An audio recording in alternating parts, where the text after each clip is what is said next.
Yeah, I mean, actually,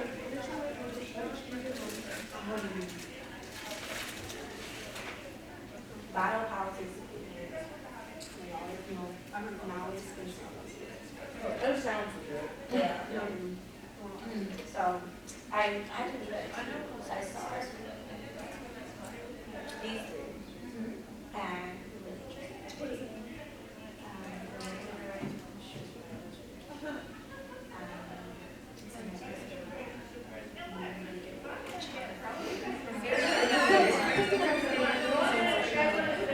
yeah.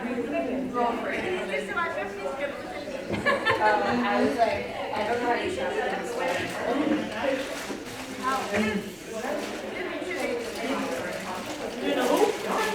Maybe I read the email well enough. I don't know that.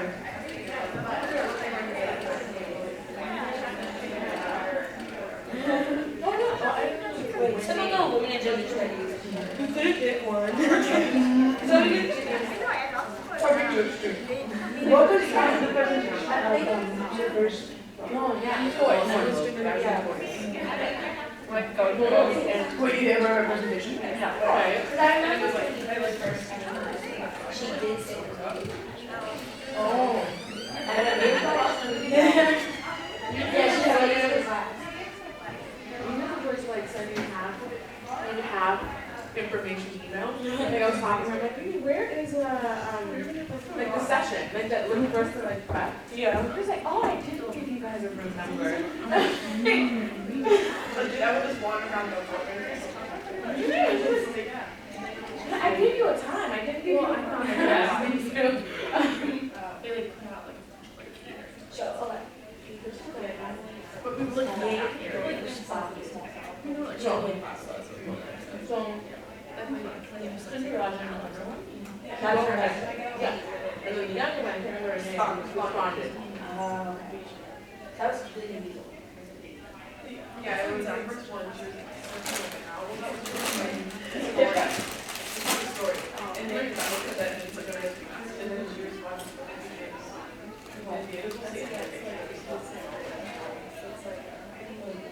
I ran go over because you were just book club and like you mean like just randomly recommended like oh something about recommended papers just read this. Yeah, it's all about India, right? So like parts of the book in my hair, I just flipped through this. But when someone is random compass like she was really good. She was like, oh, she was like, maybe not. So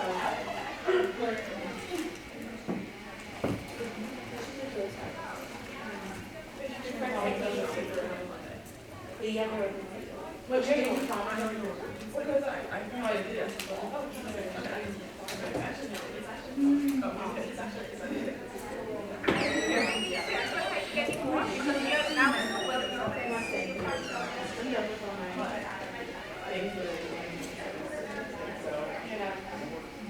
It's so easy.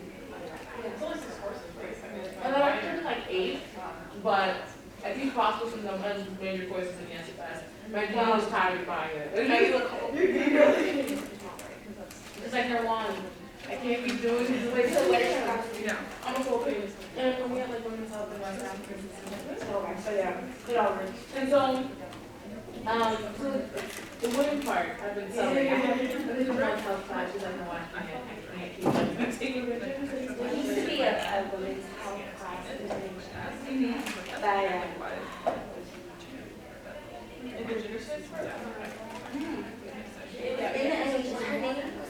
no, there's a specific class. She's not here. No, she took a little bit, so I know like one of the things is very She's actually Midwest. Oh, wow, that's cool. Right, she was actually like, I guess Yale, I thought it was really like, Yeah. I got white school. Anyways, she's my favorite. Ada. She left her. This is one class. So There's one class you know, internal health and service. I said, I can get in. Wait, is that for iHealth? Yeah, I just can't get in. It's an eye health class. Like they won't let anyone who's not in the NHS in. It's like all of my NHS health classes have been like these random ass classes. I'm hoping like they can talk about something I care about. If you email the professor and ask, because generally, if there's not enough students, Because the American Health Program has been getting a lot of like cutback. So they fired like 3 professors last year. And they said we can't spare the space. iHealth is only like yeah, I mean, he's like a big because it's good programs. or not. What? Well, I mean, it's international stuff, and that's kind of what First does. I think a program that has introduced to So let's say, I'm also not But it's very structured here. I like that. Like, I feel like it's really helps. Very, one of my best friends, like, my major. Oh, she does like help. She is my summer intern. Summer semester. Oh, she's gone to the fall too. She said, yes. Oh, she left, she left in my car. But yeah, No, so okay. iHealth, you have to study like. Your senior year, yeah. Yeah, and then you also have to have like, your second semester, you have another major. It's like part of me wishes I would have transferred, but then now I'm like, because I wasn't taking language classes anymore. I wouldn't be like dealing with like stupid econ stuff. in a senior year. So, And then I always think like, Mom, you transferred. I don't like to do We don't pay that much for that to go to there. If you want to do that for senior without me okay. That's totally. Oh, that's totally. I don't know. I mean, I haven't done it.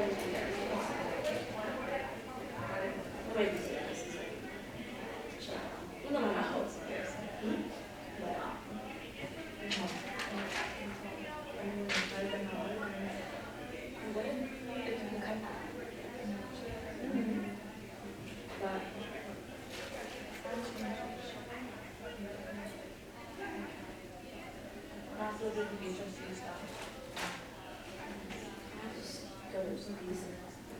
At 8:30, I will see you there. Can I get a nap? Hey, where are you? Yeah. I'm working for the conference. I'll see you in 5 minutes. Bye. No, I'll let you know. You'll know soon enough. Bye. I'm supposed to damn it, Taylor, just okay. Yeah, it's choices. Here, did you get something? So there's no Of course, they go back. This is in like real lackluster. Yeah. I did. Yeah. Hey, it's Leslie. Why don't you bring your daughter over to our morning, get something to eat? We have food, okay? Okay, great. She's my best student. She'll even here take it. What, people are Yeah. She's like, sure. My work is Instagram. Oh, like, Yeah, sure, I'll take it. Yeah. They have like cupcakes left, like, who knows? I can't be near them, so You don't want to start. So anyways, what else dinner?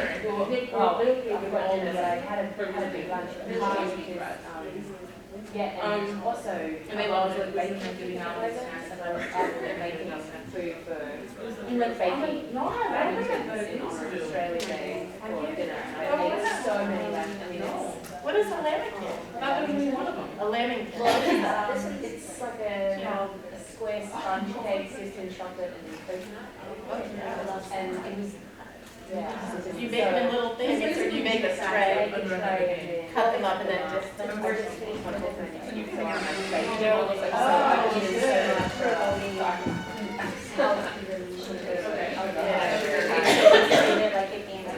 I'm more in the salt category. Yeah. I'm more in the chips. So I'm in the super strict. They had the- I can't believe I was doing that, Coach. That's what I should do. I know. I mean, luckily for me, really, I don't sleep much a year, but I do like No, that. I haven't had no, I need The same, I can't give a. Well, the first day is actually hard. That's what I mean, like a 4 It's a soup, well, I had high cholesterol, high blood sugar, but my cholesterol went down 53 points. Very fun, that's it. All I know, so the doctor's very impressed. No medical testing, all those posters, that sugar went down to 5, couples, keep going. it's on the tab. But this is a new diet I got from England. Do you want to be? Probably gonna kill me. Oh, yeah, It's yeah. very strict, but I'm not, like the one, I'm not supposed to, the only thing I'm eating that I'm not supposed to have is salt, but I'm not giving it salt, I'm sorry. You cannot eat a vegan diet. No starch, no fruit, no bread, no rice, nothing sweet. You cannot do that with, yeah, so. But I mean, if you should probably like just. Yeah, well, I was laughing, because instead of baking, I'm making all these soups. If you make soup with cauliflower, boil like mushrooms and cauliflower and vegetable broth, whatever broth, like a lot. Put it in the butter, it becomes like cream of mushrooms. It tastes exactly like it. But can you believe it? My husband didn't know, I didn't tell him what it was. I said, oh, try it. Yeah, last time I made some asparagus soup, it was asparagus, no dairy left. No fat, it's really good. But Maybe we're talking about the exact same thing. instead of baking, because I've got like huge tubs of broth. Yeah. And I go so often to get cauliflower at the grocery store, and they're like, what is this? Every day I stop on cauliflower. I'm sorry, you know, air out of the room. Not this one, but Right. this one. Sometimes I'll make it and I can't eat it. The next, like I have to wait till the next day.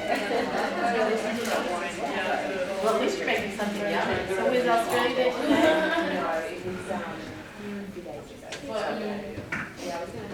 I think there was something, I think I read something, but I was looking for it was. There was something on how to make those. You know, they have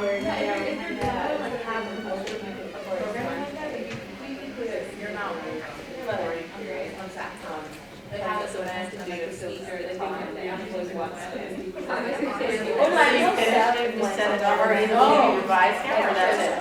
Oh, maybe we can. Well, what is it called? You can see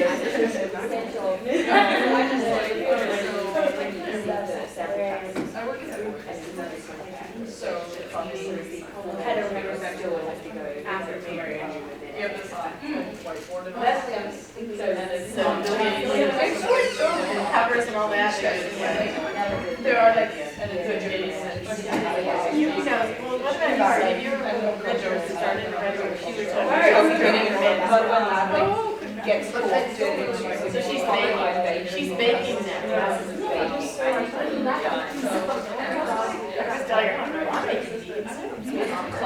Where are you from? I was telling her, I heard you got a birthday store, like I'm sure you call cars, and the guys like, Yeah, the guys are like, there's yeah, no, I think like it was more like,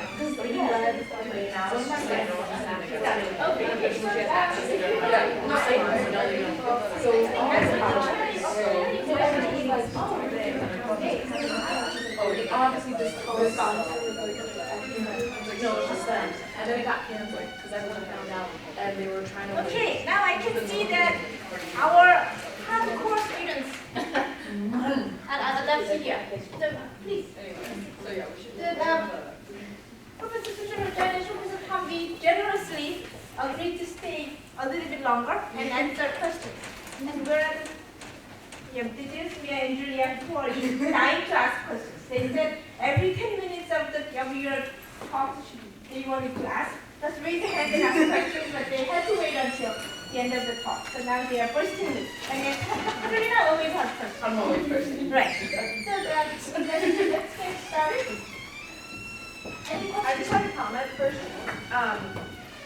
Dr. Rajan, you made a point about how like you don't know whether we need like a blueprint or like a goal in mind, or whether we should continue to just like address the issues first before we actually establish that, so that we don't like confine ourselves to a specific plan. And I thought that was really interesting because a lot of times the social sciences are criticized for like critiquing the problems in society but not offering any solutions. And so, I mean, just in general. And so I thought it was interesting because a lot of the times the solutions come from identifying the problems. So the critique, I mean, the fact that they're criticized for that in general is just completely counterintuitive, because the only way to come to a solution is to continue to evaluate the problems. And so I thought it was interesting that you questioned whether or not there should be a specific plan in mind for what we idealize the world to be like. If we were like, this is what we want women's rights to reach, this is the point we want to reach. I just thought that was interesting. It was before you mentioned the utopia. Sorry, I thought it was. Yeah, I think that's a really intelligent question, and it applies not just to feminism, any social movement or any project.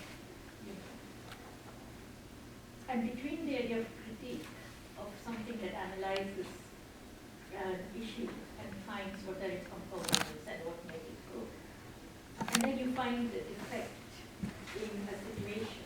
So what is implicit, even if we don't have a blueprint or an agenda or a pillar, what is implicit in your criticism is remove the grounds of whatever it is objectionable.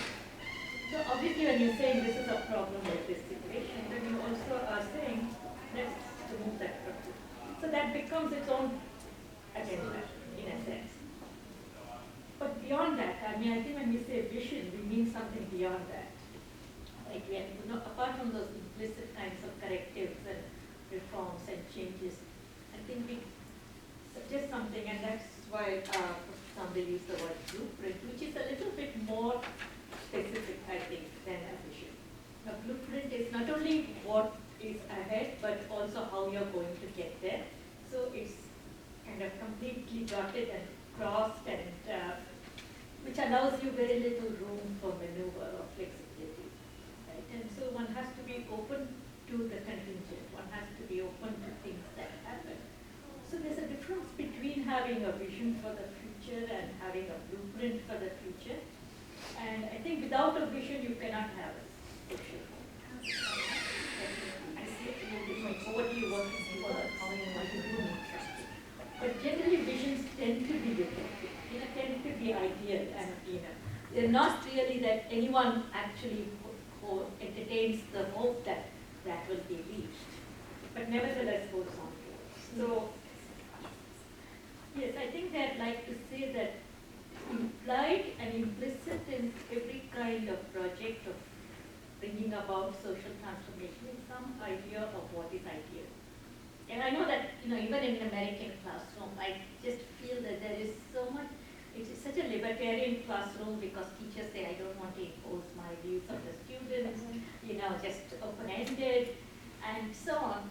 And I always have this more authoritarian view of the teacher, which begins with, I know better than you, and I know what I want to be you.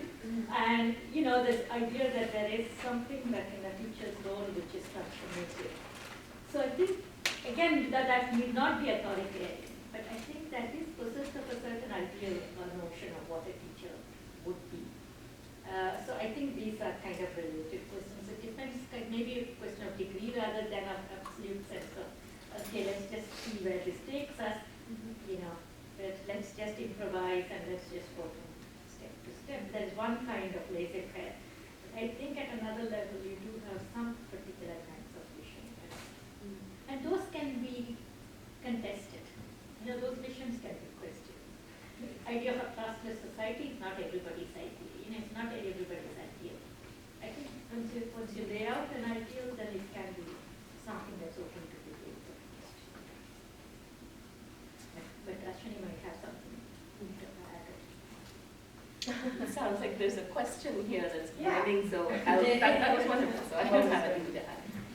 Okay, so one of the things that stood out to me in your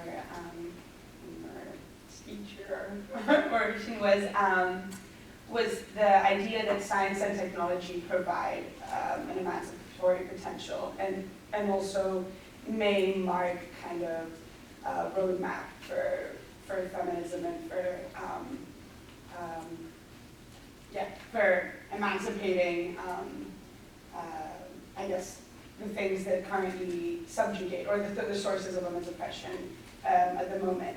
And then you also mentioned that if gender is removed as the grounds of oppression, then what about the other grounds that may also be destabilized alongside that?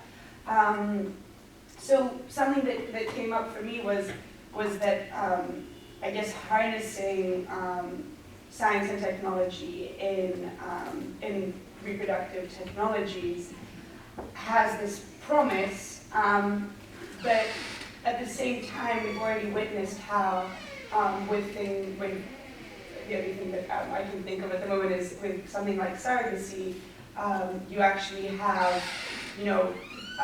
a benefit for, or an emancipatory potential for some women, which actually becomes the source of subjugation or kind of reinvigorating classism for other women. And so they may not, so sometimes that emancipation might be sort of mutually exclusive. It might work for some, but not for others. How do you respond to that, and how do you feel like we can avoid those? You put it very well. I can't better you on that. I think you just looked at the complexity of that situation. It cannot, no intellectual can actually say that the answer lies in science and technology. It's just not possible. But neither can we relinquish it. I think that's mainly what Firestone and Sultanas ask us to think about is, should we relinquish, or should we set ourselves against science and technology? How much of a control do we want over the kinds of research that's being carried out, the uses to which these things are put, and so forth? That is an area that we sort of set our face against, primarily because we think it's not for us. In some ways it's already an alienating kind of situation. So we tend to leave it out, but I think we need to bring it back into thinking. There are no illusions on that count. I don't know the history of the contraceptive pill. I'm not sure about labor-saving devices. I'm not sure whether the impetus for that came, or the demand for that came from housewives, or the inventions came from women, or whether somebody had women's interests at heart in doing them. But it is possible that if women gain more consumer power, as they enter the workforce, they have spending money, and you do find a lot of things are targeted at women purchases. So there is a way in which women are empowered. More things are made for women, not just fashion objects, not just appliances, but also medical research and so on. You had this really nice paper on breast cancer, and you see some of the things that are targeted at women. And again, as you said, that might just pull up with, it might be things that actually have a bad fallout, like contraception or kind of surgery. So I think it means basically being more engaged with the whole field of, and between the unanticipated consequences of something and the intended consequences of something, I think we need to be clear in our mind how these things benefit any particular constituency. And I have no illusions about these things were made for us. But these things are things that can benefit us. I think it's a permissible way of thinking about. One of the things I left out of my paper was an example from a novel, which is written about caste oppression in India. And outcasts were given the task of carrying human waste on their heads, because there was no other way of getting rid of waste. So this task was defined as a scavenging task. And now it's being outlawed in the law as a violation of human rights and so on. And Gandhi took on a whole campaign against scavenging, and outcasts themselves fought against it. Ultimately, there's a novel in which we talk about various reformers and various strategies and so on.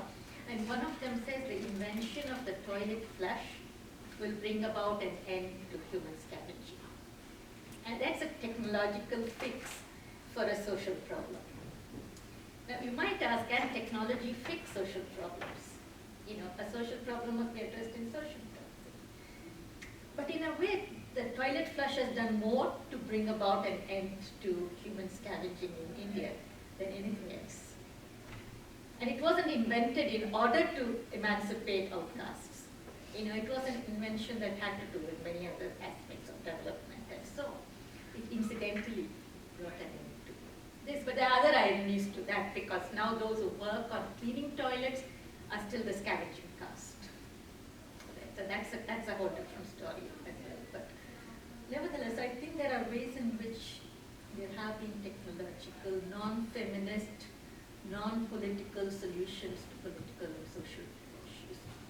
And I think some awareness of that, and you know, again, not able to that difficult, but explore technology. And then I think you might have something to add to that. Again, I'm sorry, I was a little bit distracted. That was my turn. That's all right. Yeah. So Dr. Tambe, in the beginning of your speech, you talked about having it all and, or what feminism, or a false construction of what feminism as an institution perceives to mean by wanting it all. But often the success of white feminists or Western feminists comes on the backs of immigrant women who then take over the traditionally domestic roles of childcare and cleaning. And also in preparing your introduction, I went through your Twitter feed. And you tweeted hashtag solidarity is for white women. And I thought that also sort of tied into the idea of the construction of a false perception of what the telos of feminism would be. So I was wondering what your thoughts were on how can we reconcile the idea that women want to achieve in traditionally masculine ways with their career, with raising a family, etc. But at the same time, how can we not sacrifice the lives of immigrant women? So I think I wrote this in a blog response for Professor Park's class, but white women or Western women are breaking the glass ceiling, but the shards are falling on immigrant women. So how can we reconcile these two opposed ideas? That's beautifully put, yeah. I mean, it's very sad, but yes, I mean, that's a really, really wonderful formulation, and I think it's very apt. And I don't think there is an easy answer to it, but maybe the problem is actually the scope of the we. You know, when we're speaking about feminism, who is the we that we have in mind? And indeed that the problem has been the contracting of the we. In this current iteration of the conversation around having it all. So the we has been incredibly narrow, and it has been professional, you know, women for whom the career is something that's very narrowly constructed. And you know, they of course do acknowledge the role that women play, but the fact that it's articulated in terms of individual women who are solving the problem in their own lives without sort of thinking about the claims that can be made either on states or on employers, the conditions under which people are being pitted against one another, right? All that doesn't form a part of the problem, or it does, but in a very sort of defeatist way. Like it's only, oh, workplace cultures need to be changed. But workplace culture is such a narrow way of sort of thinking about the problem, right? Yeah, if you don't mind if I sort of follow up. Yeah, you talked about the narrow definition of what professional means, and I think that also ties into a more globalized idea of what labor means. And in an introduction to sort of development class, we learned about invisible economies and how a lot of farm work and just sort of very like villages that can sustain themselves are completely neglected from the traditional measure of success in GDP because they're not, you know, big city industrial contributing to GDP in a measurable way. So how do you think that changing the definition of what labor is, maybe a woman, a stay-at-home mom is also paid, is labor. How do you think that the reconstruction of the word labor can really help with the emancipation of both immigrant and Western women? Yeah, I think clearly, you have an idea of where that can take us, and I think you're absolutely right. the interesting thing is that the people who pick up that argument, unfortunately, are on the political right. No, I mean, in the United States right now, the people who say, well, it's also work, are often, well, they're the anti-feminists who say feminists don't take them seriously, when in fact the whole sort of history of feminist scholarship should clearly show that to be a lie, because it's feminists who first sort of articulated the idea of housework as work, and who talked about a strike by women. I mean, there's so many imaginative things, sort of ways of articulating that problem, or even different ways of calculating the GDP, or even people who have, in Venezuela, they have made it, they've successfully made it a policy change to include housework in the way they count GDP. So there are, it's just sometimes shocking, the narrowness of this specific slice of the US feminist conversation, and it has a disproportionate power, and that's what I find troubling, or really wrong, actually. I did want to ask you about that myself, to continue that. I think on the one hand, you're right, I mean, this focus on individual women who may date that kind of tokenism, but also addressing the problem of work and the workplace and home and so forth. But on the one hand, they're not even generically, I think they're not feminist texts. And sometimes they even disavow being feminist texts. They come under the category of self-help, right? How can you have it all? How can you combine it? Or how can you not? Right? The debates between Slaughter and so that it just comes under a different kind of writing that it is, people who have formulas for how to do things and successfully. And the other thing is that then, although they're focused on individual achieving women, they actually, have a kind of simulation of collectivity, because these women are supposed to be role models. Right. Right. So one woman will be someone who can teach a whole bunch of women. So this whole book that Lean In is an advice thing to other women, because together they can, increase their workplace power. But it's all about competition. It's all about, how to better somebody. And yet it gives that simulation of, okay, women can support each other in the workplace, and if I can do it, you can do it. Kind of do it together. And actually, very directly also, I think, benefiting from a certain feminist jargon as well. I mean, Sheryl Sandberg actually cites women's studies texts, and she does so very, she does it with a sense of complete sort of a seamlessness, that yes, I'm of course one of you, but she actually is exploiting, it's an exploitative position, actually, that they're benefiting from this sort of cachet that feminism has in some quarters, but enormous burden on other women. One woman can do it all. You think there's something wrong with me that I can't. Exactly. So the model can be a kind of oppressive. Yes. I guess my question is going to move us away from contemporary issues, though, because I really appreciated your exploration of the idea of a feminist utopia and what that would consist of,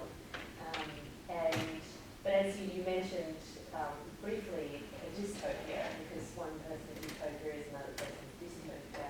I was wondering if you know of any examples of a feminist dystopia, what would that consist of?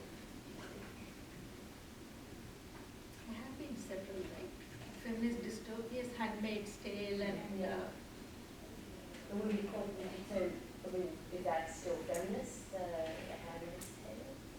I mean, what makes those, how might we define a feminist dystopia? Both of these kinds of texts, writings, genre of dystopia and utopia, are diagnostic texts.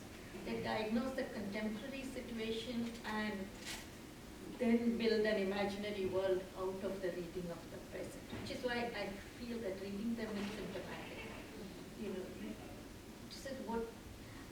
You have a particular kind of utopia, not it's just the fact of it's being a utopia, but a particular kind of utopia, which means that it is reacting against, in this case, seclusion of women. So it gives you a tip-off about that. And something like Handmaid's Tale also talks of sexual stereotyping, reproductive nightmares, and precisely emancipation turning on itself and becoming further oppression. So those kinds of things, I think, are obviously aggravated or enhanced modes of the present. So I think that's where their value lies. This is not the richness of the imagination and so on, but how they offer a kind of reading of the present. Are there any more questions? Great, thank you so very much. That was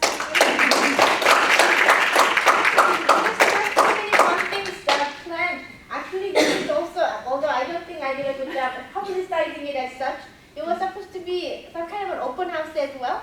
So actually our two faculty members agreed to talk to you guys a little bit about a new course that they will be teaching. Not new, fairly new, because it's a course that started, I guess, you started offering it this year, right? For both courses. So we have two teachers. Okay, so very briefly, I'm Professor Karen Hammerschlag, and I'm an art historian by training. And the course that I'm offering currently that's taking place this term is about representations of gender in the body in Victorian visual art and in art and visual culture. Sort of expanding on the geography of that course, next term I'll be offering a course that focuses on gender and sort of doesn't deal so much with the body as we're doing at the moment, but which will focus on 19th century art across different geographical, be it Western historical movements. So we will start with neoclassicism and work our way through romanticism, realism, impressionism, post-impressionism, and symbolism, and thinking about different ways that those art movements manifest in England, France, the United States, and Australia. You can probably tell I'm Australian, so we're going to have a degree of post-colonial perspective. But we look at a variety of different visual sources, primary sources from the period, and feminist art historical interventions, and more recently queer art theoretical approaches to this material. So it's, if you have an interest in art history, or modern art history, 19th century art, this provides a sort of introduction to those major art movements. At the same time, we'll be analysing them in terms of the representation of femininity and masculinity, men, women, and everything between. Any questions? Especially for majors, there is a distribution requirement, as you guys very well know. The most difficult requirement to fulfill among those 4 areas is the representation of gender, cultural representations of gender. For whatever reason, like we used to have it when the program was first created 25 years ago. Actually, we all had basically English courses. We kind of drifted away a little bit from that origin, and now we have a lot of sociological approaches and anthropological courses. So we do not have too many courses that fulfill that particular requirement, and this is a perfect course. That's why I was so happy when Karen joined the program this year. So if you do not have any more questions, everybody knows Professor Ononare. She's again going to be teaching sexual politics in the Middle East next semester, right? She'll tell you a little bit about that. As well as introduction to sexuality. Yes, sir. So both, so I can tell you a bit about both. So for those of you who were present for this morning's panel, you had the opportunity to hear 2 papers that were written in the context of that course. So it's a course that in my head I still think of as being called Arab Feminisms in the plural.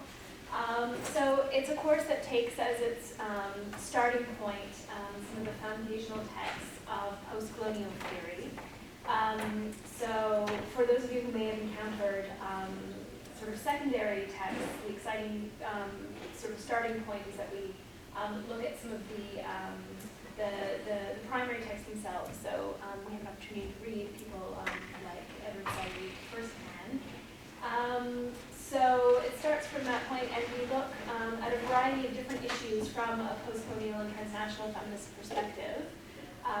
So we, considering the size of the region that's kind of under focus in the course, we draw from different regional examples of women's involvement in revolutionary movements in North Africa and the Middle East. We look at relationships to questions of religion, questions of ethnicity and language. We look at cultural production and cultural representations of women and femininity throughout the region. And then taking a more contemporary kind of approach, we also look at what, if any, kinds of changes the Arab Spring has brought about. It's often referred to as having constituted a kind of gender revolution.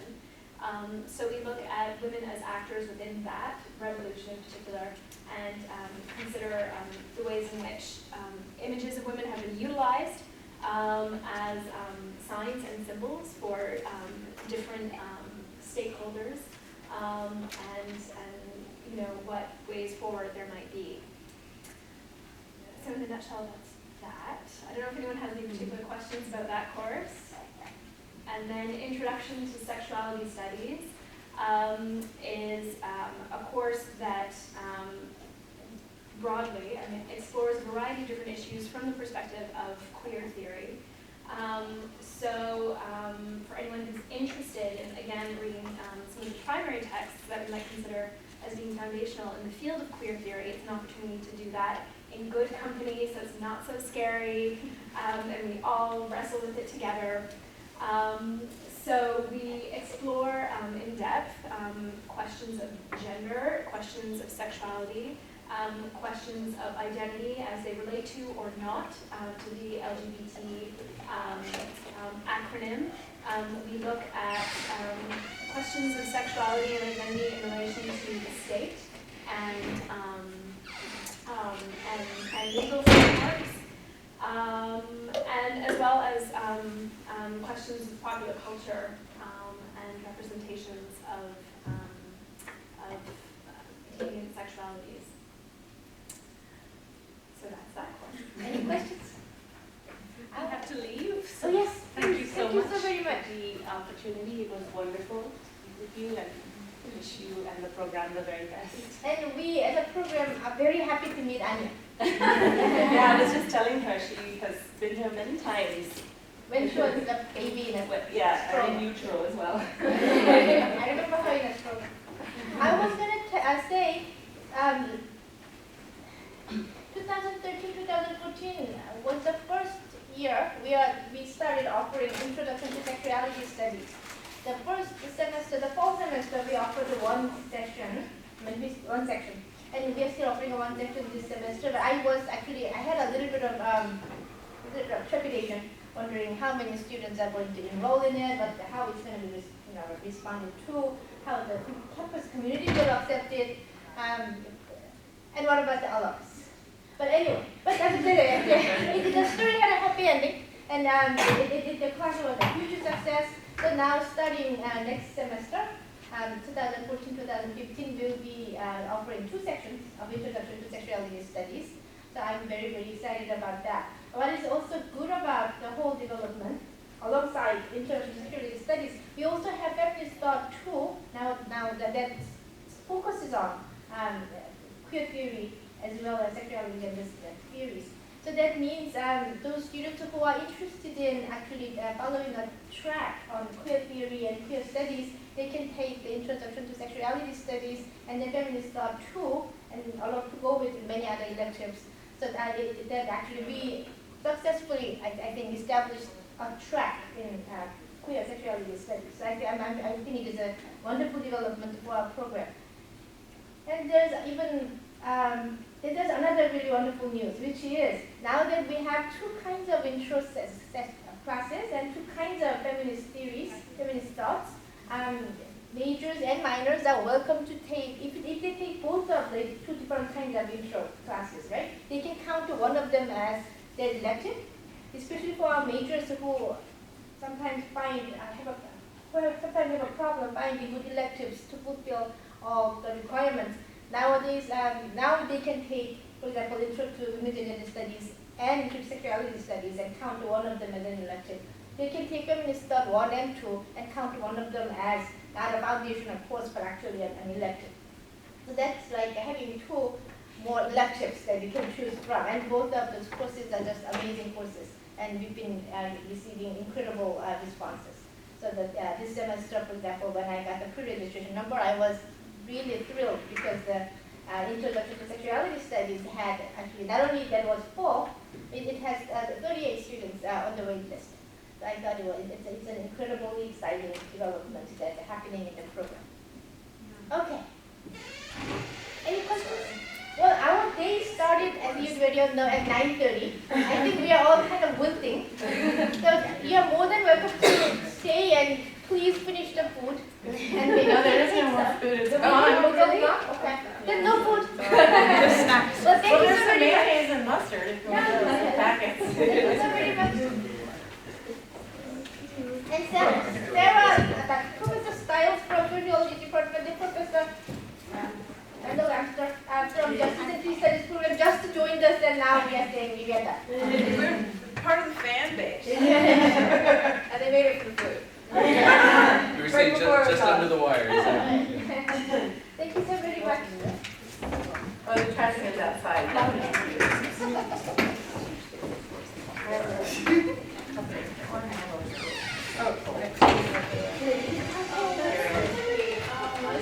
I just want to ask, is the course being talked about that has to do with what you consider as the air spray and other things happening in that area? Is that also Justice and Peace course by chance? Is it cross? Some of them are becoming crosses. So, Two of my favorite people. Oh, right. Is it what aspect we Introduce yourself. What's your name? Abby. administrator was Great. Yeah. And, okay, so it sounds really interesting, but I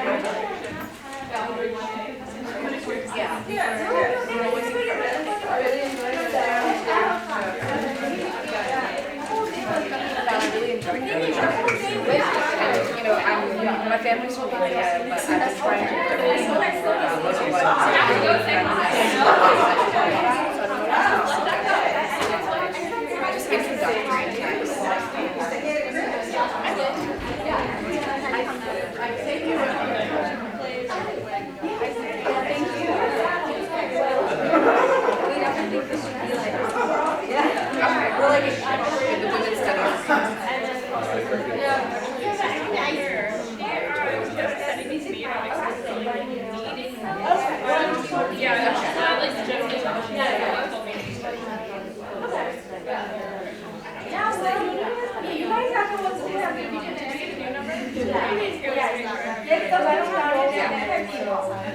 It's a great summer. Oh no, I chaired the first section, so I was a moderator for that. Just really nice to see everyone's papers.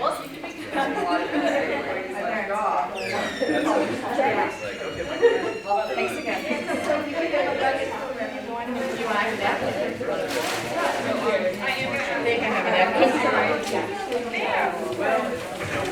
It depends how I go. The real good struggle.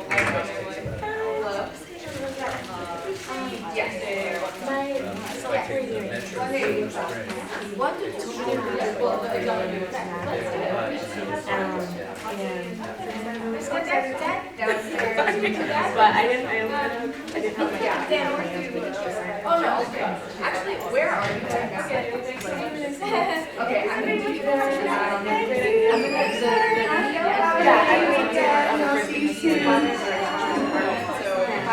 I'll get the back. Alright, I'll see you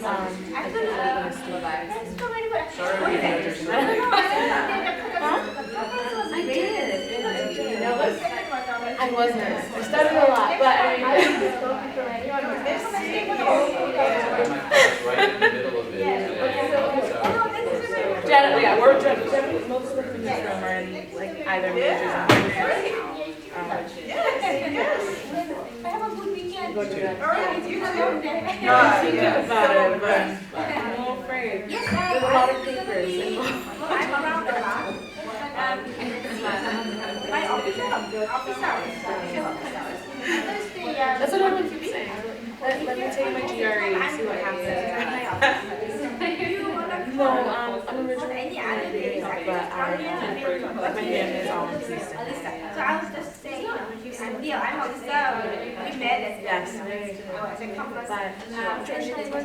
Yeah, I usually try to stay there because I don't want to invite you on Wednesday. Today actually is on segment. Just let me know when you're on. That's what people keep saying. That's what I It costs this much, I gotta be able to. 19th century history. Thank you.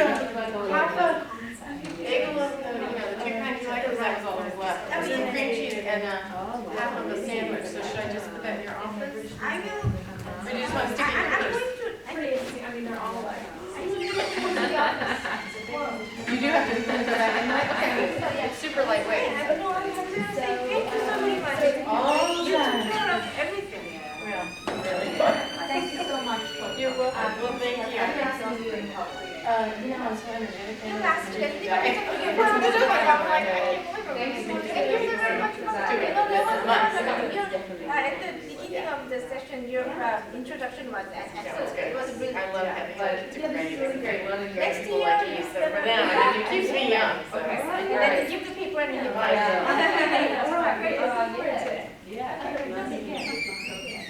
was a little tired, but I stole this from next door, so I need to put it back. It says, do not remove Professor Jackson. Oh, no. If I were in there, Please she'd take your How boys.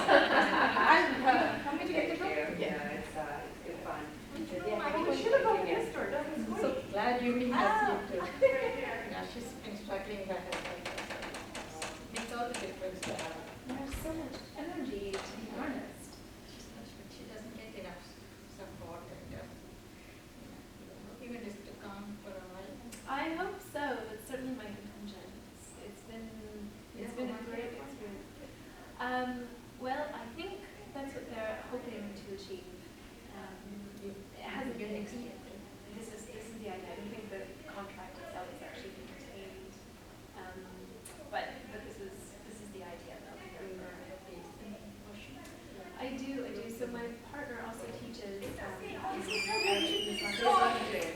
Yeah, but this is Yeah, I was gonna say, racing around like you have to do. Yeah. Were you hold this one?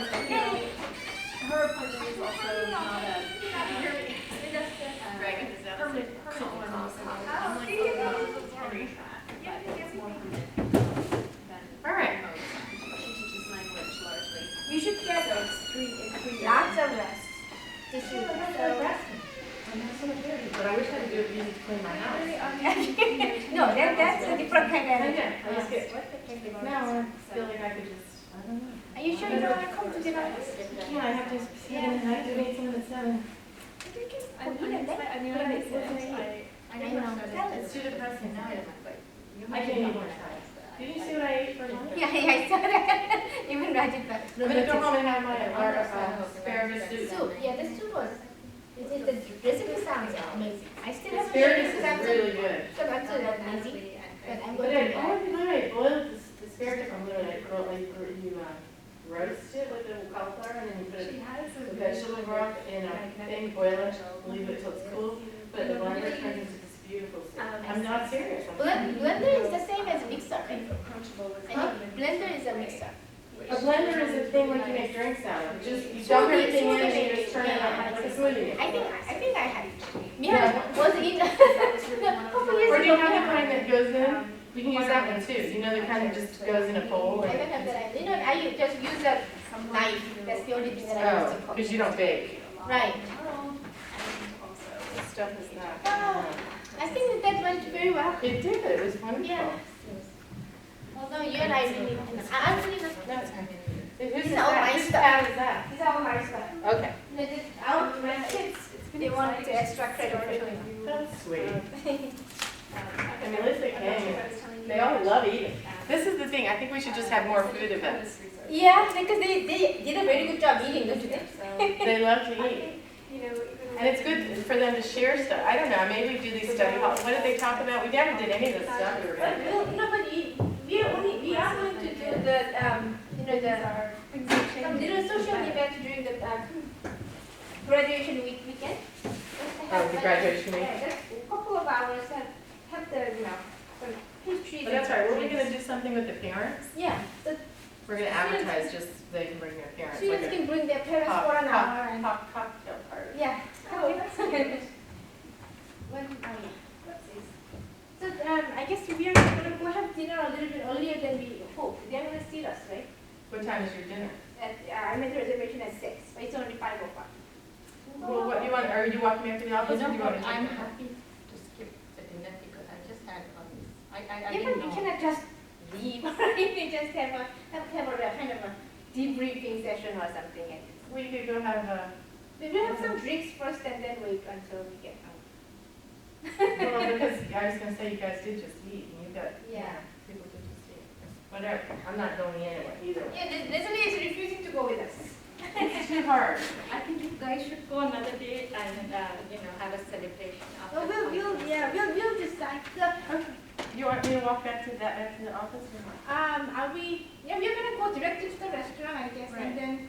Do you want me to take your sandwich back to your office? No, or- I'm gonna carry it. Carry it with you. Well, that's why I gave you the I'll bag. take it. No, it's not heavy. It's not heavy. Do you want me to, do you find a bag or I something? want to see it. So, no, I didn't. I just put it and then I.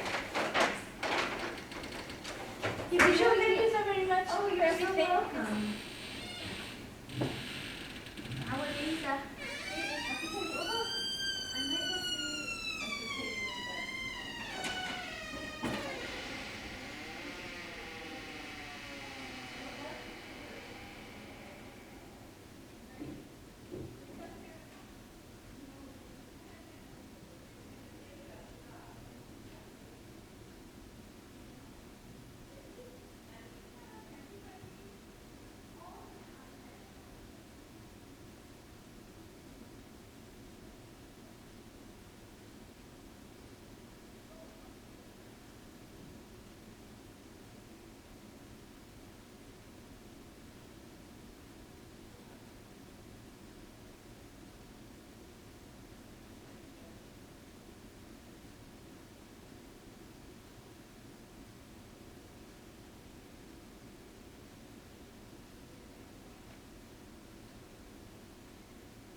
what is this?